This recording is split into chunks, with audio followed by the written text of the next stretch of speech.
rencontre de Sonko et Serigne Mansour Sy Djamil.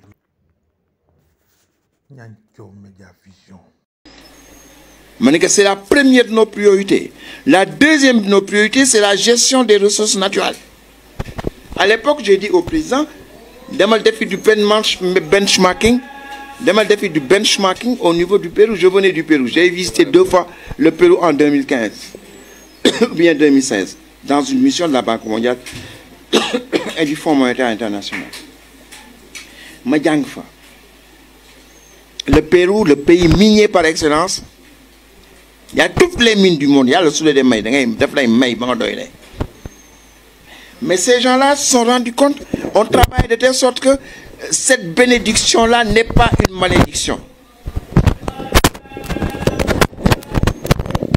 N'est pas une malédiction. Ils ont multiplié par 3 en 10 ans leur PIB. Je suis étudié au Pérou. Comment ils font? Comment ils sont organisés au niveau institutionnel? Le président de la République n'est jamais majoritaire au Parlement péruvien. Jamais. Ils sont organisés, et c'est le Parlement péruvien qui accepte les contrats. Le président n'a pas la prérogative de signer les contrats comme Macky est en train de le faire. Et ce qui leur permet, c'est une richesse naturelle. C'est décubilatoire. Mais il faut qu'on y réfléchisse. Et il faut que nous talk. Et c'est pour ça que nous n'avons pas le même point. Moi, je suis dans le front. Je suis dans le front de résistance avec les Mokhtar Souran, les Pape Diop et tout ça. Lorsqu'ils m'ont demandé d'aller, avec l'accord du président, d'aller au dialogue national, j'ai été dans 2 commissions, paix et sécurité, et la gestion de nos ressources naturelles. Ils sont énormes. Expérience bourrée la fait. Et moi, je crois en ça. Quel que soit moi, je crois en ces 2 commissions-là. On peut travailler énormément. Je ne parle pas de la commission politique, je parle de ces 2 commissions-là. Et il faut que je représente qui? La force Covid, je représente qui? Le Front national de résistance.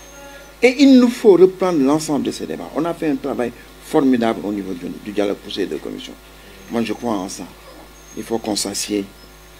Et il faut finir au niveau du Sénégal. Toutes les forces vivent, comme Ninka. On discute avec tout le monde. Parce qu'on a à l'Assemblée nationale, il est vrai que nous avons et tout ça, mais que parmi vous, il y a des gens de niveau intellectuel très élevé, il les cherche sec. Tu vois, nous maintenant, comment il s'appelle le président de la commission de la Seydou Diouf. Seydou Diouf est extrêmement structuré. Mais si vous avez l'Assemblée nationale, mais incroyable. Et moi, je travaille avec lui. Nous partageons une passion, c'est le handball. Moi, j'ai fait handball toute ma vie. Et c'est le président de la fédération de handball. Et je sais qu'il est très structuré. Mais je suis homme de terrain qui connaît beaucoup de choses. Mais le lieu, je ne sais pas. Moi, je conclure. Je vais beaucoup de vie.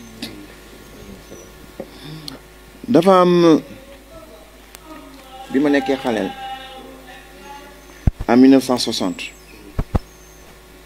il y a eu les élections municipales de Saint-Louis.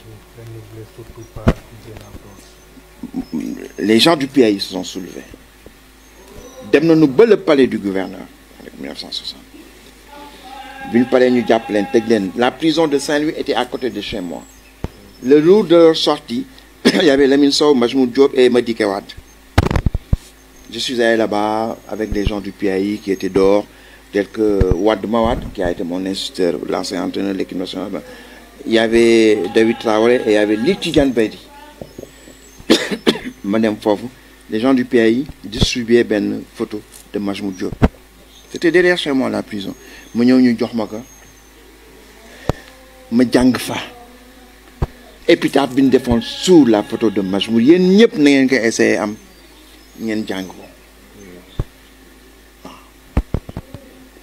dans l'histoire d'un pays,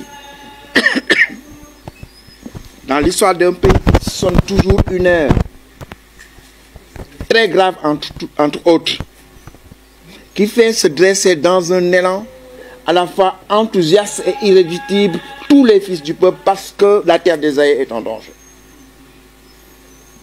Parce que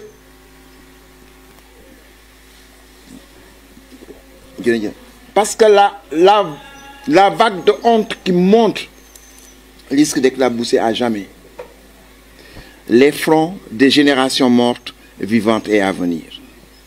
Mais l'ici est important, ils sont toujours une heure. Très grave entre autres. Gis nga phrase boobu bi ma nekk xaleel am 10 ans là, 12 ans, j'avais 12 ans. C'est là que jàng mokkal.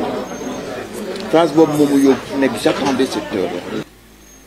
Dafa ni maintenant waxtu woowu ñëw na si lii xew fan yi passé au niveau du Sénégal. Cette heure-là ñun ñoo tuddee suñu bopp bés du ñàkk yow ma usine un jour viendra yow ma usine un jour viendra bés boobu dafa mel ne bés du ñàkk day yàgg rek waaye du ñàkk dana ñëwi. Cette heure qui sonne dafa mel ne sonné na temps yi. C'est à nous de traduire ça dans la réalité. dagale ñëpp nag waxtaanee suñu dëkk man loolu laa gëm waaw dafa am un grand nationaliste tunisien bu wax ni إذا شعب أراد الحياة فلا بد أن يستجيب القدر فلا بد لليل أن ينجلي فلا بد للقيد أن ينكسر. Lorsque le peuple veut prendre son destin en main, toutes les ténèbres vont se dissiper. Et il faut que le destin réponde. إذا الشعب يوما أراد الحياة gis nga ñun bi ñu defee le manifeste de bés du ñàkk ay citation Majmout ak citation bi ci national fàtt naa nu mu tudd ñoom laa ko ubbee ñaari weer إذا الشعب يوما أراد الحياة فلا بد أن يستجيب القضاء فلا بد لليل أن ينجلي فلا بد للقيد أن ينكسر. Quand le peuple veut prendre sa liberté, sa vie simplement, il faut que le destin réponde. Il faut que les ténèbres de la nuit se dissipent. Il faut que les chaînes qui ont enchaîné le peuple jusqu'à présent se brisent.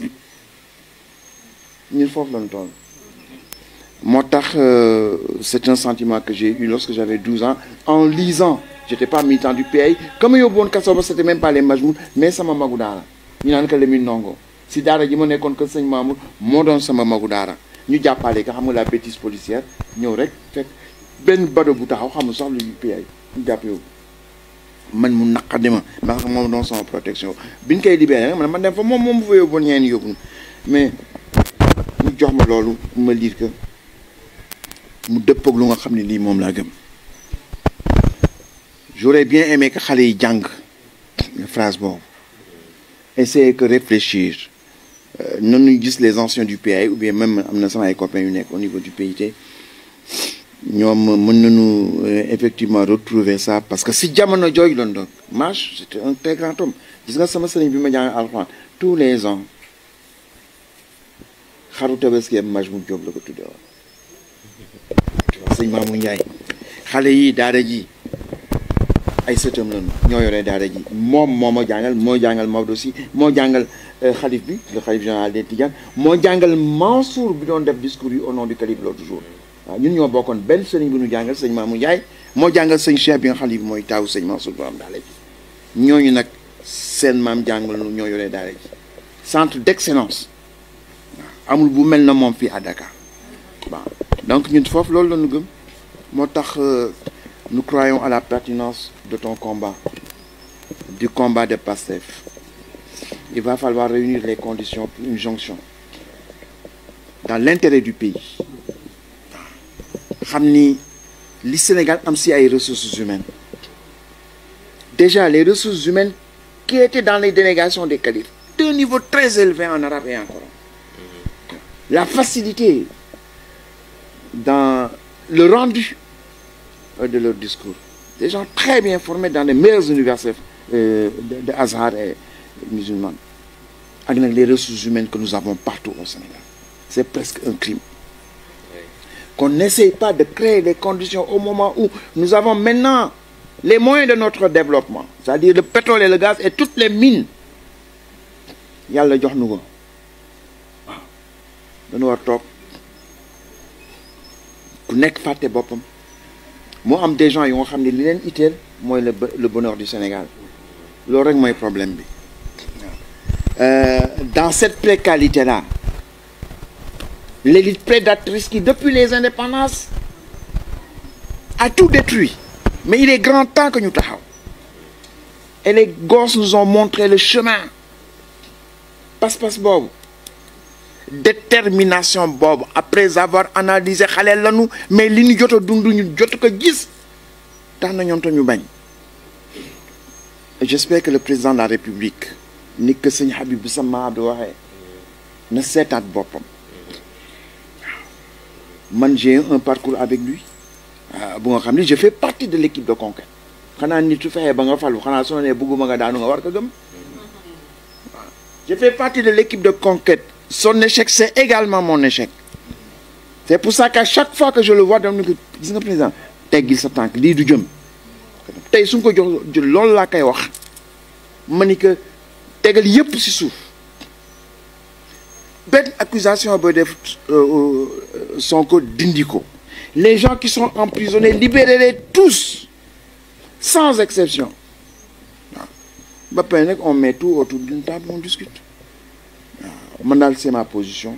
je suis déjà dafa ñëw fii la toog il y a de cela 2 mois on a discuté il a envoyé une sorte de plateforme mais dama bëgg rek qu'on se mette autour d'une table parce que xam nga lu may bañ li ma waxoon dans ce ko avec Ablaye Wade mu ñëw j'étais à la Banque Islamique de Développement mu ñëw gis benn date mu ñëw fekk ma à l'hôtel Méridien ni ma en décembre 99 nous avons le comité central décidé de soutenir Ablaye Wade ma ni ko Ablaye Wade c'est un libéral mu ni ma waaw ma ni ko y a le rejet mu ni ma waaw ma ni ko où est le projet.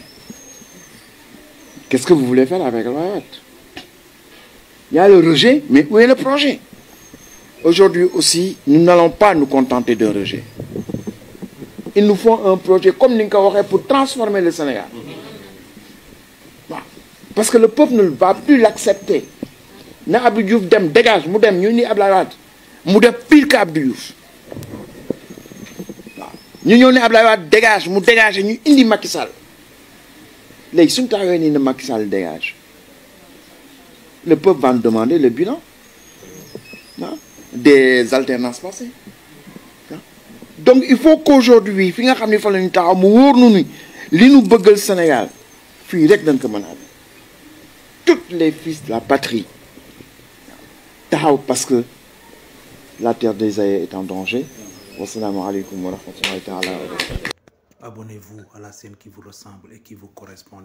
Nianthio Média. seeni bànneex mooy suñu yitte.